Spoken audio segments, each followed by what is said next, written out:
오늘 고린도후서 5장 17절부터 19절에 있는 말씀을 가지고 화목의 사명자라는 말씀의 은혜를 함께 나누려고 합니다. 우리 옆에 분들에게 이렇게 한번 이야기, 물으면 대답을 안 할 것 같고 그냥 질문인데 이야기를 해보세요.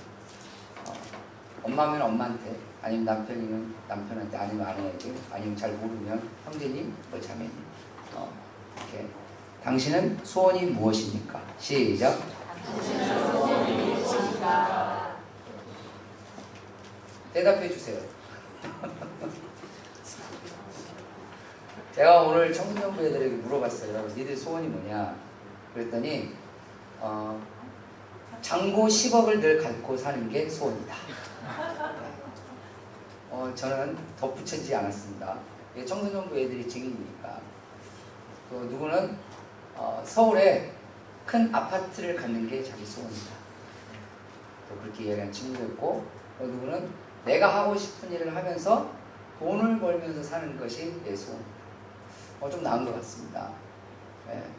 이 가운데 거의 대부분 애들이 다 답변했는데, 이 가운데 가장 오늘 성경 말씀에 부합한, 제가 봤을 땐 제 속을 본 것 같아요. 그 친구는 성경 말씀에 부합한 답변을 한 친구가 있었습니다. 그 답변이 뭐냐면 화목하며 사는 것이 내 소원이다. 너무 멋지지 않아요? 하나도 안 멋지십니까? 여러분들은 나름대로 다 소원이 있으시겠죠? 아멘? 네, 나름대로 소원이 있습니다. 그 소원이 이루어지시기를 주님의 이름으로 축복합니다. 네. 실은 오늘이 6월 23일입니다. 이틀이 지나면 6월 25일입니다. 다들 아시겠지만 6월 25일은 우리 역사에 가장 불행했고 가장 참혹했던 날, 바로 한국전쟁을 기념하는 날입니다. 벌써 한국전쟁이 일어난 지 74년이 됐네요.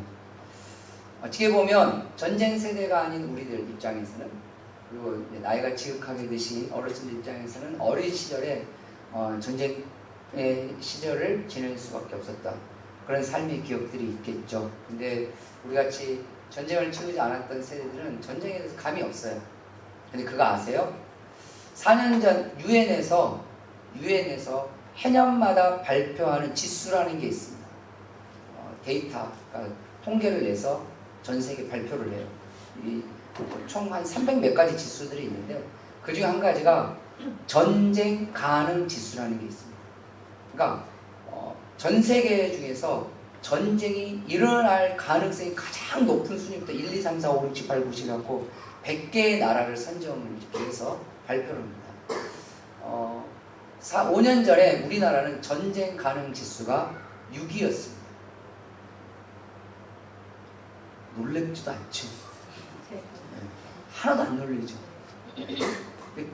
가끔 저기 머리 위에 있는 애들이 뭘 이상을 한 번씩 쏘고 막 이러잖아요. 그러면 외국에 있는 친구들에게 연락이 옵니다. 우리는 전혀 느끼질 않아요. 우리는 전혀 느낌이 없는데 우리나라 밖에 사는 사람들은 그렇게 느껴지나 봐요. 곧 전쟁 날 것처럼. 그래서 연락이 오고 무사하냐, 잘 있냐, 별일 없냐. 그래서 제가 서투른 영어로 이런 메일 보낼 거면 보내지 마라, 이렇게까지 한 적도 있습니다. 왜냐면 위에서 하나 쏠 때마다 메일을 보내고 또 하나 쏠 때마다, 물론 본인의 입장에서는 친분을 이렇게 드러내고 싶어하는 마음이 있으나 그래요. 부동의 1위가 있습니다. 해년마다 부동의 1위는 이스라엘입니다. 그런데 5년 전에 우크라이나는 자그마치 26위였더라고요. 5년 전에 26위였어요.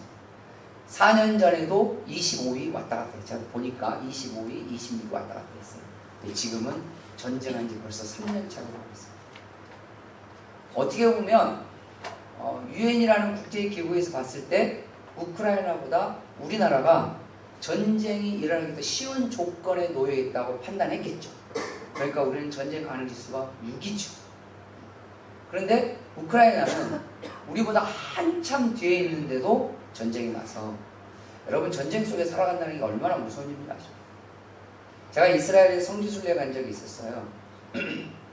아침에 둘째 날 아침에 일어났는데 아침에 보면 이스라엘 뉴스를 이렇게 합니다. 숙소에서 TV를 딱 켜니까 뉴스를 트는 거예요. 저는 이스라엘에 가서 제일 먼저 하고 싶었던 게 뭐였냐면 뉴스를 보고 싶었어요. 왜냐하면 이스라엘 뉴스는 히브리어로 하는 뉴스가 있고 영어로 하는 뉴스가 있어요. 이스라엘은 두 개의 언어를 쓰거든요. 근데 물론 우리가 보고 있는 성경 히브리어는 고대어고 이걸 현대적으로 이렇게 해서 우리가 지금 쓰고 있는 한글은 세종대왕님께서 만드신 게 아닙니다. 그분이 만드신 것이 발전된 형태로 지금의 우리에게 있는 거예요. 그러니까 혹여라도 모르겠어요. 혹여라도 우리가 죽어 천국 갔더니 세종대왕이 계실 때 한국말로 하시면 그분은 못 알아들으실 거예요. 저기 한글이라고? 뭐 이러실지도 모릅니다. 실은 그렇지 않습니까? 우리가 중국에 이렇게 나오잖아요. 보면 그게 중국이라면 중국이 중국인지 걔인지 누군지는 알 수가 없어요. 마찬가지로 히브리어도 고대 히브리어가 있고 현대 히브리어가 있는데 그 현대 히브리어로 하는 뉴스를 듣고 싶어 했어요. 그래서 뉴스를 켜놓고 찾아본 거죠. 막 하니까 히브리어로 방송하는 게 있더라고요. 이거 켜놓고 나갈 준비를 막 하는 거예요. 그런데 그때 이스라엘에 난리가 한 번 났어요. 무슨 난리가 났냐면 이스라엘은 늘 항상 미사일이 왔다 갔다 하는 동이고 국지전, 작은 전쟁을 늘 치르고 있는 나라니까 그러려니 할 쓰는데 그날은 왜 난리가 났냐면 이스라엘이 공식적으로 대규모 전쟁, 지금은 대규모 전쟁을 하고 있습니다. 근데 공식적으로 대규모 전쟁이 끝난 이래 최초 전투기가 미사일을 만든 날이었어요. F-16이라는 전투기가 있었는데 이게 시리아에서 쏜 미사일에 맞아서 격추를 당한 거예요. 그래서 이스라엘이 난리가 났어요. 우리 생각해보세요. KF-15가 휴전선에서 저기 북한에서 쏜 미사일에 맞아 떨어졌다. 우리는 어떨 것 같습니까? 여러분 그날 애들 학교 안 보낼지도 몰라요. 이건 심각한 상황이 될 거니까. 그래서 이 성지순례를 못하는 거 아닌가라고 생각했어요. 가이드가 아침에 왔습니다. 목사님들 중에 이제 그 뉴스를 보신 분이 있을 거 아니에요. 이게 오늘 일정이 되겠냐 그랬더니 그분이 웃으시면서 이건 아무것도 아니에요. 그냥 늘 전쟁에 살아가는 사람은 별 감이 없어요. 우리도 아마 그래서 큰 감이 없을지도 몰라요. 하지만 74년 전에는 우리나라에 전쟁이 일어날 거라고는 아무도 생각을 하지 않았어요. 근데 여기서 우리가 하나 생각해 볼 게 있어요. 그게 뭐냐면 진짜 우리 한국전쟁이 진짜 너무 마음이 아프고 너무 안타깝고 너무 속상하고 진짜 너무 참혹한 이유는 5년 전 일 때문에 그렇습니다. 1950년 전, 5년 전이 1945년이었어요. 여러분의 소원은 뭔가요? 나름대로의 소원이 있죠. 저는 제가 어렸을 때 저에게 소원이 뭐냐고 물으면 저는 이렇게 대답했습니다. 통일이에요. 우리의 소원은 통일. 여러분은 그렇게 안 배우셨어요? 네, 배웠잖아요. 배웠는데 왜 다른 소리 하세요? 요즘 초등학교니까 6년 동안 우리의 소원은 통일이라고 배웠어요. 노래로도 맨날 불렀어요. 심지어는 뭐 포스터 대회 뭐 해가지고 우리의 소원 그러면 김일성이랑 막 도깨비처럼 이렇게 그러는 막 상 주고 이런 시절이 있었어요. 요즘 애들이 들으면 뭐 저런 말도 안 되는 이렇게 하지만 그런 시절이 있었다고요. 그게 그냥 그렇게 교육을 받은 그런 때였어요. 우리는 그런 줄 알았어요. 김일성의 엉덩이에는 이만한 꼬리가 달려있고 머리에는 이만한 빨간 뿔이 달려있을 거라고 생각해 본 적도 있었어요. 실은. 그래서 저것 때문에 이 나라가 이렇게 됐다. 근데 우리의 소원은 통일이다. 그래서 맨날 노래를 부르고 합창단들 나와서 우리의 소원은 통일 막 노래를 부르고 그런 시절이 있었다고요. 순진한 나머지 물었어요. 너의 소원이 뭐야? 통일. 얼마나 거룩합니까? 79년 전 우리나라 민족들에게 누군가 물어보면 당신의 소원은 뭡니까? 그럼 해방입니다. 했어요. 그때는 교육이 아닙니다. 저는 북한과 우리나라가 통일이 되는 것이 소원이라는 것을 교육으로 배운 사람이에요. 학교에서 노래로 그리고 수업 시간에. 그래서 쇠뇌 아닌 쇠뇌가 된 사람이란 말이에요.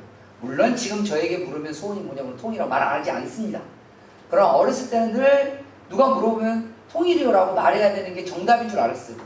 하지만 79년, 80년 전에 우리나라 사람들은 그렇게 교육을 안 받았다고요.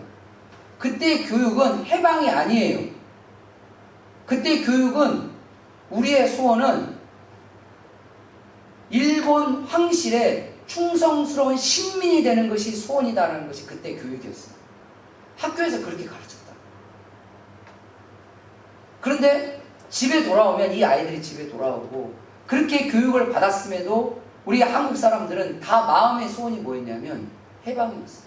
학교에서 일본 제국의 식민이 되는 것이 소원이어야 된다고 배웠어도 그들의 마음에는, 우리 선조들의 마음에는 우리의 소원은 해방이었어요. 그리고 1945년도 8월 15일에 해방을 맞았죠. 그냥 말 그대로 마음에서 전인격적인 소원을 이뤘단 말이에요. 소원을 이루고 난 5년 뒤에 이 대한민국 땅에 전쟁이 일어났어요. 전 세계 동족끼리 죽고 죽이는 일이 벌어지는 게 굉장히 드문 일입니다. 굉장히 드문 일입니다. 제가 이렇게 이야기하면 가끔 신문 좀 보시고 뉴스 좀 보신 분들은 이렇게 합니다. 아, 목사님, 지금도 아프리카에 가면 자기 나라 안에서 동족들 서로 죽이고 막 이런 일들이 벌어지는데 그런 일은 안 들어가는 거예요? 네, 그런 일은 거기에 들어가지 않습니다. 왠 줄 아세요? 아프리카 지도를 혹시 보신 적 있습니까? 아프리카 지도를 보면 너무 이상해요. 너무 반듯해요. 마치 자를 대놓고 쭉 그어서 여기서는 여기까지 너희 땅, 여기는 우리 땅, 이렇게 만들어 놓은 것처럼 보여집니다. 그렇게 보이죠? 근데 진짜로 그래요. 자를 대고 그런 겁니다. 누가? 영국, 포르투갈, 스페인, 프랑스, 당시의 유럽 제국들이 서로 자를 대고 아프리카 땅을 싹 그어서 여기부터 여기까지는 너희 땅 하고 여기부터 여기까지 우리 땅 하자. 그런데 아프리카가 자기들 땅인가요? 아니잖아요. 너네 땅에 와가지고 자기들이 내 땅이라고 자원을 빼앗아가고 사람들을 잡아다가 노예로 팔고, 그게 당시 유럽의 제국들의 모습이었어요. 그러다 보니 시간이 지나면서 100년, 200년 시간이 지나면서 1945년 이제 2차 세계대전이 끝나고 난 다음에 그 지역들, 즉 식민지를 잘 관할할 수 있는 능력이 안 된 거예요. 유럽 애들이. 왜? 2차 세계대전을 거치면서 나라가 완전 파탄이 났거든요. 그 사이에 아프리카에서는 독립적인 일들이 막 일어나기 시작했어요. 감당이 안 되니까 그래 그럼 니네들이 살아 라고 그냥 발을 뺀 겁니다. 그런데 이 사람들은 100년, 200년 동안 그냥 줄이 딱 그어져 있는 지역의 나라라고 만들어지니까 이게 이제 몸에 배어 있는 거죠. 중요한 건 그 나라 안에는 여러 민족들이 섞이게 삽니다. 아프리카를 조금이라도 공부해 보신 분들은 아실 거예요. 아프리카 안에는 이유는 알 수 없지만 서로 다른 민족인데 이 민족끼리 원수 민족들이 있어요. 그러니까 요 민족하고 A 민족하고 B 민족 서로 원수 민족이에요. 근데 이 원수 민족은 서로 질서를 지키며 살았어요. 고대 때부터. 근데 왜 원수인지는 몰라요. 그냥 만나면 죽여야 돼요. 만나면 죽이는 게 그냥 맞는 거예요. 그렇게 수천 년을 살아왔다고, 그 땅에서. 그러니까 만나면 서로 죽여야 되니까 우리 서로 죽이지 말고 서로 그냥 평화롭게 살자. 그러니 여기 계곡까지는 넘지 마. 알았어. 여기 계곡까지는 우리가 넘지 말라고 우리 후손들에게 가르칠게. 여기 후손들도 여기 계곡을 넘어오지 말라고 가르쳐. 대신 넘어오면 우리 너희를 죽여야 되잖아. 알고 있어. 우리도 너희가 넘어오면 우리도 너희 죽여야 되니까 서로 죽이지 말고 거기 계곡 안에서, 여기 산맥 안에서 그렇게 지내자 라고 평화롭게 살아왔어요. 근데 이걸 같은 나라에다 묶어놓죠. 나라가 생기니 뭐가 생겼을까요? 정치하는 사람들이 생깁니다. 권력자들이 생기죠. 문제는 이 권력자들의 권력을 지니까 나와 다른 종족을 그냥 죽입니다. 이게 인종청소예요. 조금이라도 세계사를 공부해 보시면 아실 거예요. 그냥 죽이는 거예요. 그러니까 이 사람들은 다른 민족이기 때문에 서로 죽인 거였어요. 근데 우리는, 제가 초등학교 국민학교 6학년 때 저희 할아버지가 돌아가셨어요. 근데 저희 할아버지 평생 한이 있었어요. 근데 뭐였냐면 우리 할아버지의 아버지, 그러니까 저에게는 증조 할아버지가 되시겠죠. 근데 저 할아버지의 아버지가 한국전쟁 때 돌아가셨거든요. 근데 한국전쟁 때 왜 돌아가셨느냐? 동생에게 죽었어요. 왜 동생에게 죽었냐? 그게 우리 할아버지 한이었어요. 그러니까 저희 할아버지 입장에서는 작은 아버지죠. 작은 아버지가 나의 아버지를 죽인 거예요. 왜 죽였냐면 작은 아버지는 공산주의자였대요. 그러니까 뭐라고 말씀하셨냐면 빨갱이였다고 이렇게 말씀하셨어요. 그때는 빨갱이라는 단어가 흔한 시대였죠. 요즘은 그런 단어를 쓰지 않지만 내 작은 아버지가 빨갱이였어. 그래서 우리 작은 아버지가 내 아버지를 죽였다. 빨갱이 입장에 봤을 때는 여기가 말 그대로 역적인 거잖아요. 이 참 너무 아픈 거예요. 사상 때문에 형제가 형제를 죽여야 되는 상황이 벌어진 거예요. 결국 한국전쟁이 그 한국전쟁 그 혼란스러운 사이 그 안에서 우리나라 같은 민족끼리 같은 친척, 같은 민족, 같은 형제인데 사상이 다르다는 이유로 죽이기도 하고 때는 전쟁터에 가서 또 서로 죽이고 또 죽임을 당하는 일들이 이 땅에서 벌어졌어요. 이 땅에서. 근데 그게 우리의 민족을 소원을 다 이루고 나서도 그것이 벌어졌다는 거예요. 여기서 기억하셔야 해요. 여러분, 여러분들의 가지고 있는 소원들이 다 있을 거예요. 근데 그 소원을 이루어도 화목이 없으면 아무 의미가 없습니다. 한강뷰가 보이는 99.9평짜리 아파트를 사면 뭐합니까? 화목이 없는 거예요. 내 통장 잔고에 늘 10억이 있어도 이게 뭐 어디다 쓰겠습니까? 왜? 뭐가 없는데? 화목이 없는데. 그래서 성경에서 우리에게 말하고 있는 가장 위대한 가치는 바로 화목입니다. 우리 옆에 분들에게 이렇게 얘기합시다. 소원보다 더 귀한 것이 화목입니다. 시작. 소원보다 더 귀한 것이 화목입니다. 우리의 모든 소원을 다 이루어도 화목이 없으면 아무 의미가 없다는 것을 우리는 역사를 통해서 배웠고 우리 현재의 삶을 통해서 깨닫고 있는 문제이긴 하잖아요. 그런데 가끔 잃어버립니다. 잊어버려요. 그래서 내 욕심을, 때로는 내 마음을, 때로는 내가 이루고 싶은 것을 얻기 위해서 언제든지 화목을 깨는 감행을 해야 됩니다. 하나님은 이래서 우리를 향해서 뭐라고? 어리석은 자들아, 너에게 진짜 중요한 것은 소원을 이루는 것이 아니고 네 마음대로 살아가는 것도 아니고 네가 원하는 대로 사는 것이 아니라 화목을 이루는 것이 진짜 높은 가치인데 왜 그걸 깨닫지 못하냐고 하나님이 책망하시는 장면이 고린도후서 5장부터 들어가는 거예요. 그러면서 하나님이 우리에게 주시는 메시지는 뭐냐면 진짜 너가 하나님의 사람이라면 정말 너가 하나님의 성도가 하나님을 섬기는 사람이 맞다면 너의 소원을 이루려고 하지 말고 너희가 있는 자리에서 화목을 이루려 하라는 것이 주님의 말씀입니다. 그래서 오늘의 제목이 뭐라고요? 화목의 사명자입니다. 오늘 18절 말씀에 보면 중간절부터 이런 말씀이 있습니다. 우리를 자기와 화목하게 하시고 또 우리에게 화목하게 하는 직분을 주셨으니 직분은 사명입니다. 기억하십시오. 여러분 한 명 한 명은 하나님이 부여하신 화목을 만드는 사명자라는 사실을. 할렐루야. 어딜 가든 화목을 만드셔야 돼요. 피스메이커가 되어야지 트러블 메이커가 되면 안 된다는 거예요.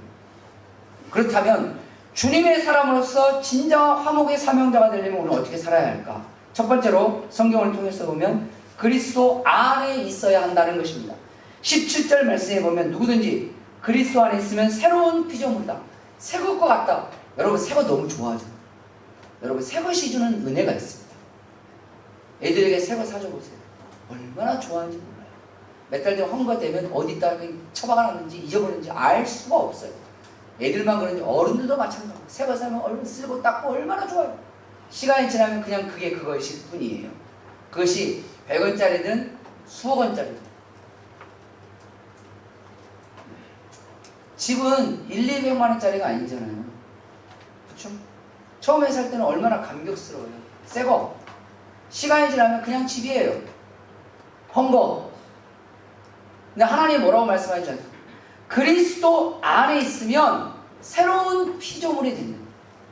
늘 새로운 삶이 우리에게 열린다는 거죠.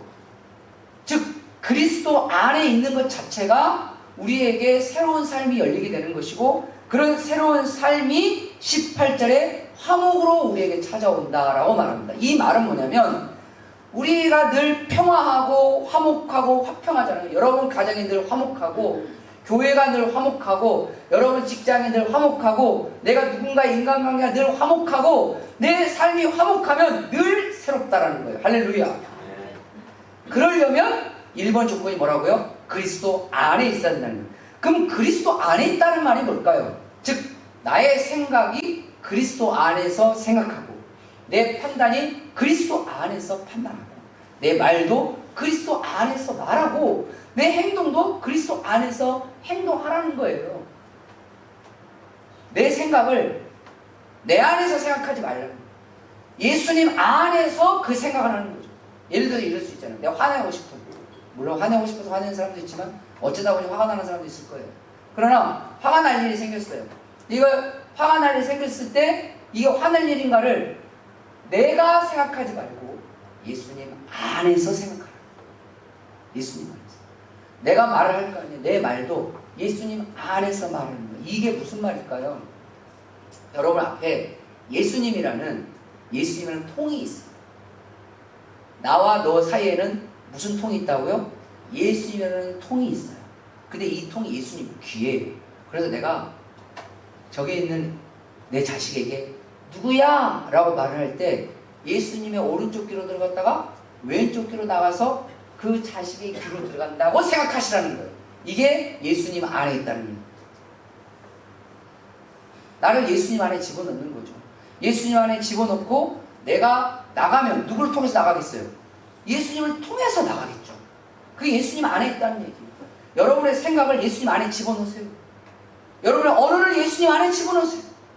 여러분의 행동을 예수님 안에 집어넣으세요. 여러분의 판단도 이게 이렇게 해야 되니 저렇게 해야 되니 판단도 예수님이라는 통에 집어넣으세요. 그래서 그게 나갈 때 다시 예수님을 통과해서 나가셔야 돼요. 그러면 화목이 찾아옵니다. 할렐루야. 성경에 보면 싸울 일도 있습니다. 여러분 화목은 안 싸운다는 걸 말하는 게 아니에요.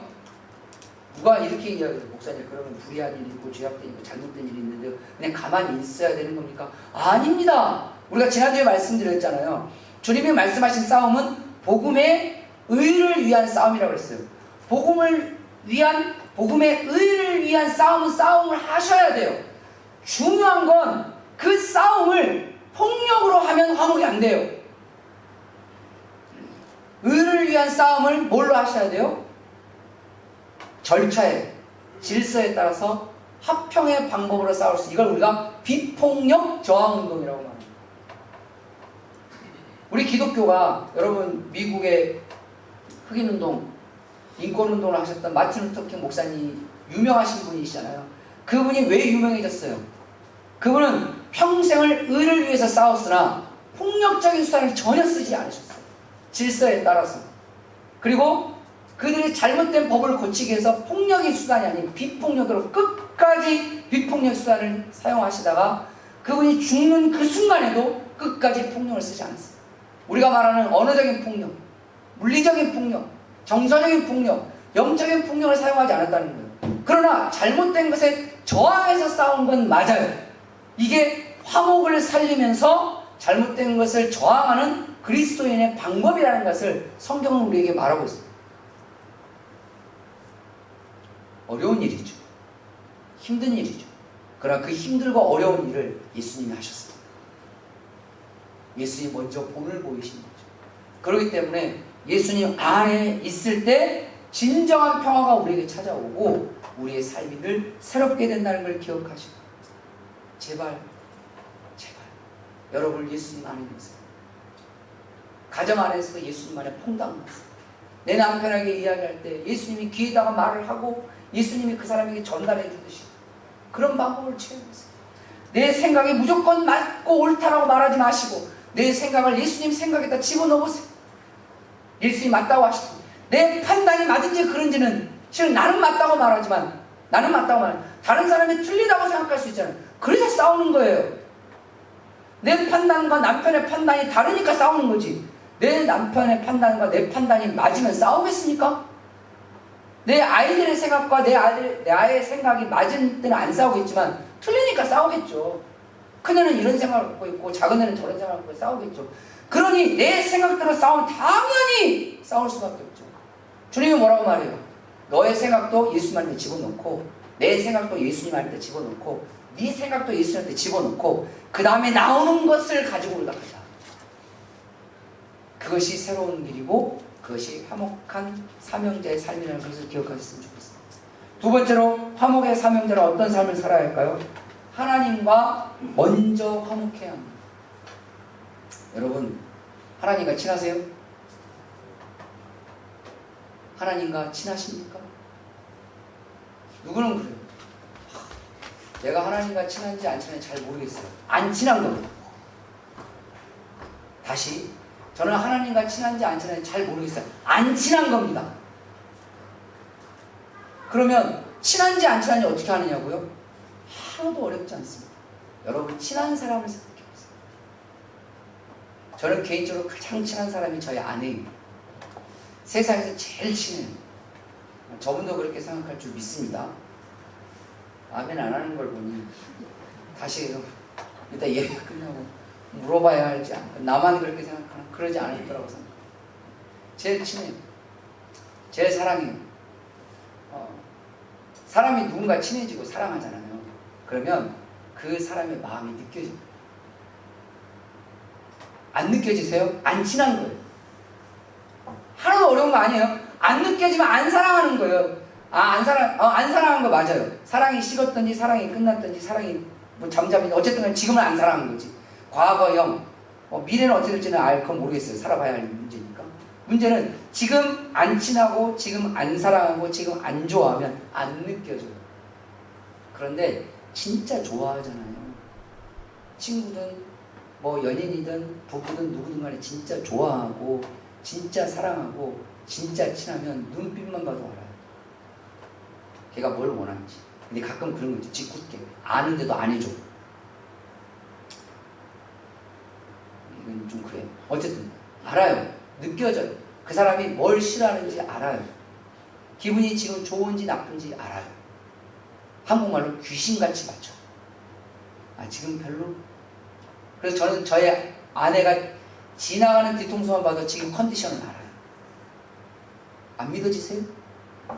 문자로 물어보세요. 저희 아내한테. 맞는지. 목사님이 그랬다니 그 말은 거의 99% 맞춥니다. 저희 아내가 이렇게 이야기해요. 지금 아니라고는 이야기해요. 말로. 지금 너 마음이 좀 안 좋냐? 라고 이렇게 제가 물어보면 아니요? 이래요. 아닌 게 아닌 것 같은데 아니라니까요? 이래요.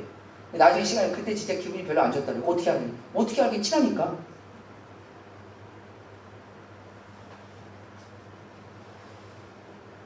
주님과 친해지면 주님 마음을 느껴져요. 가끔 이런 분들이 있어요. 목사님, 저는요 기도 10분 하면서 너무 힘들어요. 안 친해서 그래요. 그렇게 어렵게 생각하세요. 목사님, 저는요 기도 한 5분만 하면 막 엉덩이가 쑤시고 할 말도 없어요. 안 친해서 그렇다고요. 친한 친구를 만나죠. 그러면 둘 중 하나입니다. 수다쟁이가 되든지 아니면 같은 공간에 오래 있고 싶어요. 친한 사람. 말수가 많은 사람들이 있어요. 말수가 많은 사람은 친한 사람 만나면 말을 많이 해요. 이런 진짜 때로는요 정말 쓸데없는 얘기도 저런 얘기를 여기서 꼭 할 필요가 있을까 싶은 얘기도 막 해요. 그건 친해서 그런 거예요. 여러분 누군가 여러분 찾아와서 쓸데없는 얘기를 막 하잖아요. 그러면 짜증내지 마세요. 그건 둘 중에 하나예요. 여러분 정말 친하게 생각하는지 진짜 그 사람 어디서 말할 데가 없어요. 그러니까 불쌍한 사람이든 친한 사람이든 둘 중에 하나예요. 물론 나는 친하게 생각하지 않을지는 몰라도 그 사람 나를 친하게 생각하니까 고맙게 생각하세요. 누군가가 나를 친하게 생각해주고 나를 좋아해주고 사랑해준다는 건 감사한 일이거든요. 그거 피곤한 일이세요. 나중에 이제 무리도 다 가둬놔야 정신을 차리지. 나를 좋아해주는 사람이 있다는 건데 감사하세요. 아멘? 아멘입니다. 그건 정말 주님과 친해지잖아요. 기도하면 주님의 마음이 느껴집니다. 경험해봤어요. 경험해보신 분은 알잖아요. 기도하면 주님의 마음이 느껴져요. 예배드리고 찬송하잖아요. 주님의 그 기분이 느껴져요. 그러니까 기도를 10분, 20분이 아니라 더 길게 주님께 기도하고 싶어요. 주님을 더 찬양하고 싶고 더 예배하고 싶어요. 왜? 주님의 그 마음이 느껴지거든요. 경험되어지거든요. 성경은 말합니다. 주님과 친하면 화목은 찾아옵니다. 할렐루야. 그래서 하나님과 화목하라고 말합니다. 오늘 18절에 보면 모든 것이 하나님께로서 났으니까 하나님 모든 걸 만들었다는 거예요. 그랬으니 그가 그리스도로 말미암아 예수님으로 말미암아 우리를 자기와 화목하게 하시고 19절 곧 하나님께서 그리스도 안에 계시사 세상을 자기와 화목하게 하시며 할렐루야. 왜죠? 하나님과 화목해야 하나님과 친해야 우리는 세상과 화목할 수 있어요. 더 화목할 수 있어요. 하나님과 화목해지잖아요. 그러면 내 마음의 삶이 여유가 있어져요. 마음이 여유가 있어져요. 왜 사람들이 쉽게 화를 낸 줄 아세요? 마음의 여유가 없어서 그래요. 마음의 여유가 생기면 마음이 넉넉해지면 쉽게 화가 잘 안 납니다. 도리어 화날 일인데도 또박또박 기승전결 말을 해. 그거 이래서 잘못된 거야. 그러니 이런 거야 라고. 물론 논리적이지 않는 사람들은 그런 말 되게 듣기 싫어해요. 들으세요. 따라합시다. 죄는 맞는 말일 때 들어야 겸손이다. 자식이 가끔은 그럴 수 있잖아요. 엄마한테 엄마한테 화를 내지 않았다고 또박또박 엄마 이건 이래서 이건 이런데 엄마 이렇게 말했잖아. 근데 엄마 이건 잘못된 거야. 그러지 않았으면 좋겠어. 화내지 마세요. 그 말 듣고도 화내면 나는 인격이 없는 엄마라는 걸 스스로 증명하는 일입니다. 그런데 자식이 물론 자식 말이 맞을 수 있죠. 틀릴 수도 있고. 근데 맞는 말이라도 화를 내잖아요. 같이 화내세요. 거울 치료도 필요해요. 가끔. 근데 중요한 건 그때 자식아 왜 이걸 화를 내니? 라고 조곤조곤 이야기해서 그 사람이 이긴 거예요. 근데 어떻게 그게 가능할 수 있냐고. 이 사람은 나에게 화를 내는데 화낸 사람에게 어떻게 조곤조곤 말할 수 있냐고요. 가능합니다. 성경은 누가 그렇게 가능하냐? 하나님과 친한 사람. 할렐루야. 왠지 아세요? 하나님과 친한 사람은 저 사람의 화를 막 내잖아요. 그러면 하나님과 친한 사람은 속으로 하나님께 계속 일러 바쳐요. 하나님 오늘 남편이 또 욱했어요. 왜 저런지 모르겠어요. 왜 화를 저렇게 내는지. 그냥 좋게 얘기하면 돼요. 계속. 왜죠? 하나님과 친한 사람은 계속 하나님 말하거든요. 하나님과 안 친하니까 화를 들으면서 같이 화가 올라오는 거예요. 하나님과 친하면 화를 받을 때 하나님께 계속 일러 바치는 거예요.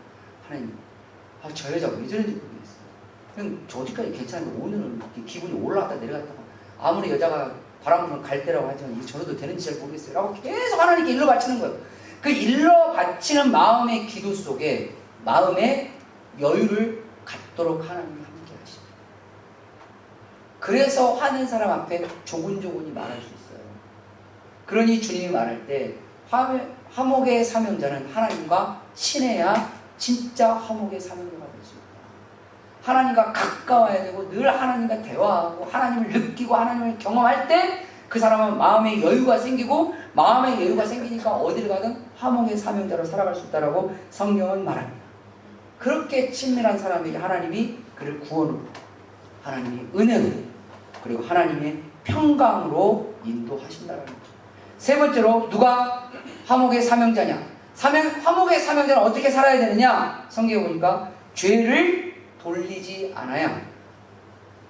죄를 돌리지 않아요. 오늘 19절 말씀 볼까요?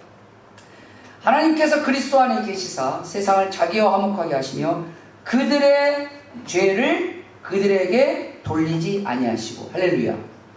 그들의 죄를 그들에게 돌리지 않는다는 말이 무슨 말일까요? 이건 두 가지 의미를 포용하고 있습니다. 첫 번째, 남 탓하지 않는다. 두 번째, 그 죄를 지속적으로 거론하지 않는다는 뜻이에요. 가정에서 있다 보면 서로 잘못된 일이 벌어질 수도 있어요. 확실하게 이 사람이 잘못을 했어요. 확실하게 이 뚜껑 얘가 잘못을 했다. 근데 성경은 말하기를 이 뚜껑이 확실하게 잘못을 했다면, 이 잘못을 1대1로 한 번만 거론하고 지속적으로는 거론하지 말라는 거예요. 이게 죄를 돌리지 않는다는 뜻입니다. 왜 그럴까요? 한 번은 이야기하셔야 돼요. 그것도 어떻게? 조곤조곤히.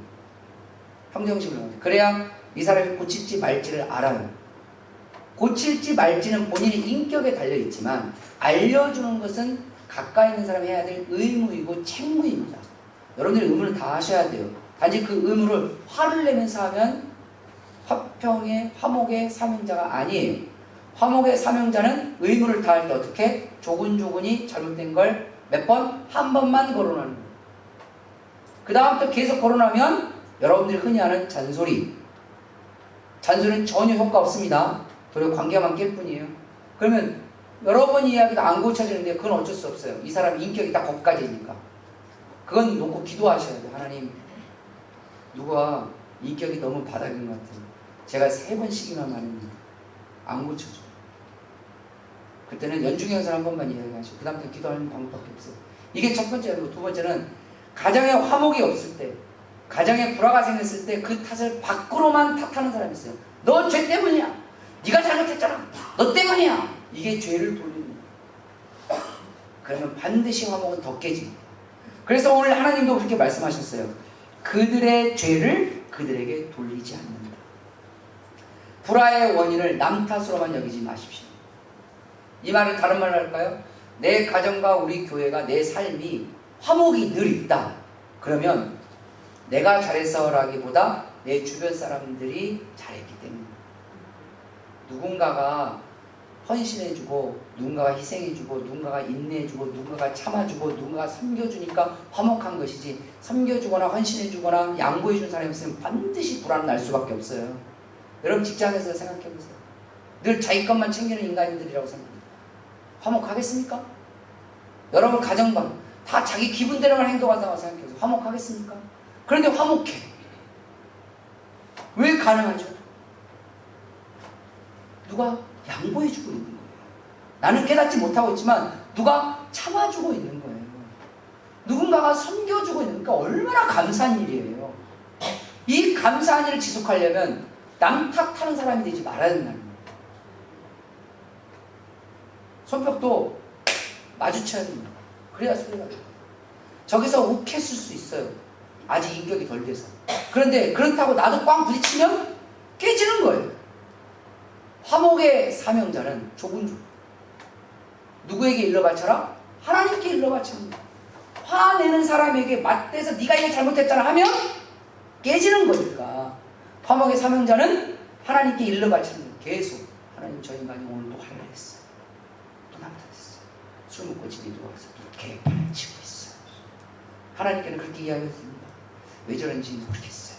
제가 몇 번을 이야기했는지 모르고 하나님 뭐지? 그러고 있어요. 근데 그거 아세요? 계속 그렇게 속으로 기도하잖아요. 앞에 있는 사람도 알아요.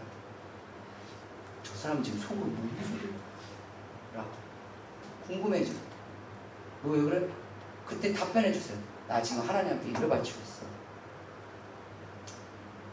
예전에 어느 그 여집사님하고 이렇게 이야기를 할 생각이 있었는데, 그 여집사님 그 얘기를 하시는 거예요. 그러니까 남편이 뭐 좀 안 좋은 일이 있었는지 어쩐지 집에 와서 좀 짜증을 냈나 봐요. 그러니까 애들이 거기서 맞대응을 한 거죠. 그러니까 이제 우악 한 거예요. 내가 말이야. 니들을 왜 서투에 살았는지 여기까지 간 거예요. 내가 돈 주고 뭐 주고 모르는데 자신놈들이라는 것이 막 이렇게 간 거예요. 정말 좀 짜증납니다. 저도 가장으로서 들은 얘기예요. 유세 떨 데가 없어서 거기서 막 그렇게 하시는 거예요. 막 하니까. 근데 그 여집사님이 속으로 하나님께 일러 바치기 시작해요. 남편이 막 열을 내다가 아내한테 너 지금 속으로 뭐라고 그러냐? 라고 이렇게 이야기하셨어요. 그러니까 그 아내 여집사님이 나 지금 하나님께 기도하고 있어. 당신은 지금 화내는 거 다 일러 바치고 있어. 애들에게 돈 주고 옷 주고 뭐 줬더니 자신들이 하는 짓거리 저렇더라고. 내가 하나님께 다 이야기하고 있어. 그 남편 되시는 분이, 너무 감사한 일은 그 남편 되신 분, 교회는 마당은 밟는 분이시거든요. 기도 거기까지만 해. 더 하지 마. 알았으니까 더 하지 마. 라고 하셨다고 하시더라고요. 그나마 인식이 있으니까 그럴 수도 있겠죠. 중요한 건 우리가 남 탓, 당신 때문이야, 애들 때문이야, 누구 탓이야, 누구 탓이야, 절대로 화목 없습니다. 내 기분은 풀리고 내 말은 맞다라고 주장할 수 있지만 화목은 절대 이루어지지 않습니다. 두 번째, 아무리 그 사람의 죄가 명백하더라도 그 사람의 죄를 지속적으로 계속 거론하면 화목은 금이 갈 수밖에 없어요. 한 번은 낮은 톤으로 명확하게 말해줄 필요는 있으나 그건 우리의 의무고 책무니까. 그리고 잊어올 만한 한 번씩 말해줄 수는 있을지는 몰라도 지속적으로 계속 거론하는 자체는 죄를 그에게 계속 돌리겠다는 뜻이에요. 하나님도 그 방법을 쓰지 않습니다. 고쳐질 안 고쳐져. 여러분 잔소리로 인생이 변했다는 소리 들어본 적 있으세요? 저는 한 번도 들어본 적이 없습니다. 절대로, 네버, 절대로. 도리어 낮은 톤으로 진지하게 조근조근히 말하는 것이 인생에 영향을 줄 수는 있어요. 그러니 죄를 타인에게 돌리고 명백한 죄랄지라도 지속적으로 들춰내지 않는 화목의 사명자가 되셔야 한다는 겁니다. 마지막 네 번째로 늘 화목을 말하고 본이 되라는 거예요. 늘 화목을 말하는 거예요. 여러분 말의 많은 부분의 제목을 화목과 평안해 주세요.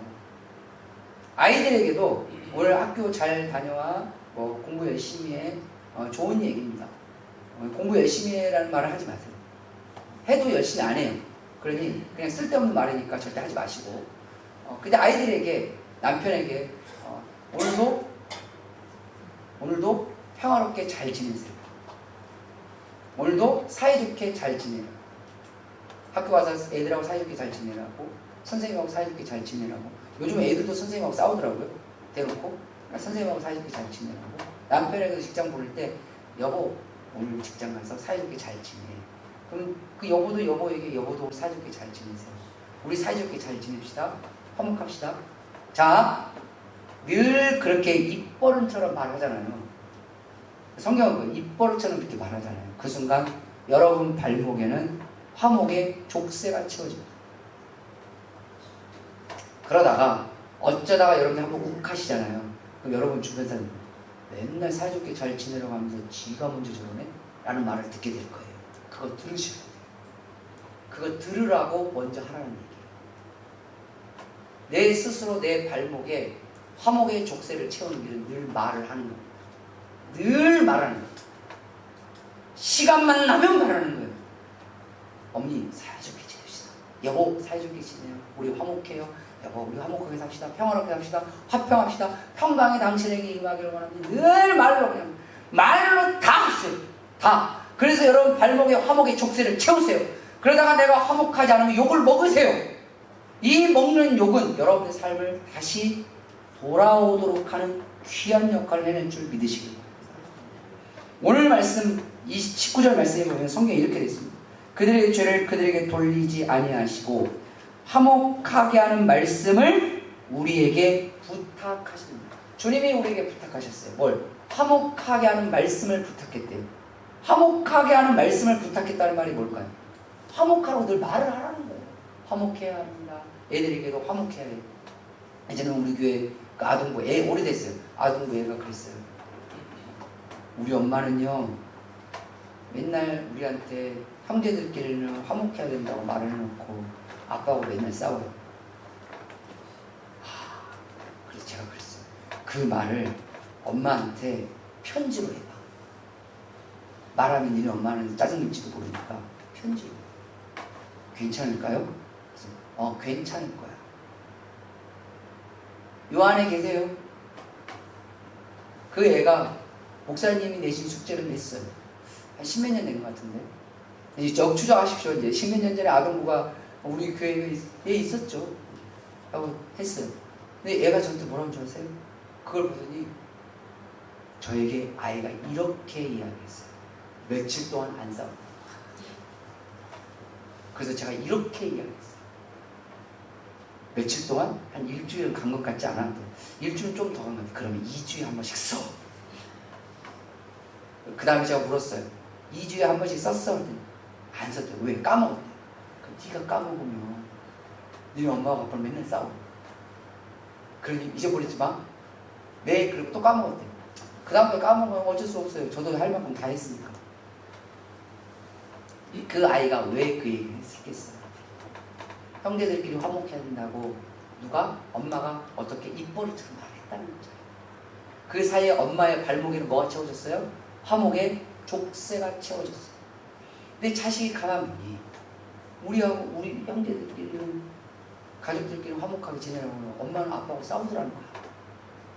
근데 말을 하더니 엄마한테 한 대 맞을 것 같고 목사님한테 고발하니까 목사님도 동의를 한 거지. 네 맞을지도 모르니 조근조근 할 능력도 너는 안 되니 글로 써라. 방법을 가서 갔어요. 내가 효과는 봤네. 근데 본인이 까먹으니 답은 안 나온 거고 말을 하세요. 할렐루야. 말을 해서 내 발목에 족쇄를 채우십시오. 주님은 그것을 우리에게 부탁이라고 말씀하셨습니다. 누구보다도 가장 먼저 누구에게든 어딜 가든 화목을 말하고 사이좋게 지내야 된다는 것을, 화평해야 된다는 것을, 평화해야 된다는 것을 내가 말하고 내가 먼저 본이 되어 보십시오. 그것이 때로는 내 발목에 족쇄가 될 수도 있겠으나 내가 말한 대로 살고자 하는 책임감과 의무감도 생기게 된다는 거예요. 더 중요한 것은 늘 화목을 말하고 화목하려고 본을 보일 때 하나님이 그와 함께 하실 것입니다. 이유는 그가 하나님 말씀에 순종하려 했기 때문입니다. 화목은 실은 성경에 보면 예수님의 삶의 가치였어요. 예수님을 표현하는 이사야서의 말씀이 뭐였냐면 도축장에 끌려가는 어린 양과 같다는 표현을 써요. 조용히 죽음을 기다린다는 거지. 그 말이 무슨 말이겠어요?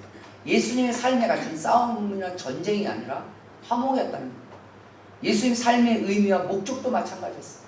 왜냐? 예수님은 하나님과 사람의 관계가 화목하기를 원하셨고 사람과 사람이 화목하기를 원하셨으며 사람과 세상이 화목하기를 원하셨어요. 다툼을 일으키는 사람이 아니라 다툼을 잠재우는 사람, 다툼을 만들어내는 사람이 아니라 도리어 평화를 만들어내는 사람. 예수님은 그러기 위해서 십자가까지 지셨다는 사실을 기억하셔야 합니다. 그리고 우리에게 화목의 사명을 주셨어요. 그 화목의 사명을 다 이루는 자, 단순히 천국만 가는 것이 아니라 천국을 누리게 하시겠다는 것이 주님의 약속입니다. 여러분, 대한민국에 사는 것을 의미해 두십니까? 대한민국에 살아도 대한민국에서 누리며 사는 것을 의미를 두십니까? 저는 여러분들이 천국에 가는 것에 의미를 두지 않고 천국에서 누리며 살기를 원하는 것에 의미를 두시기를 원합니다.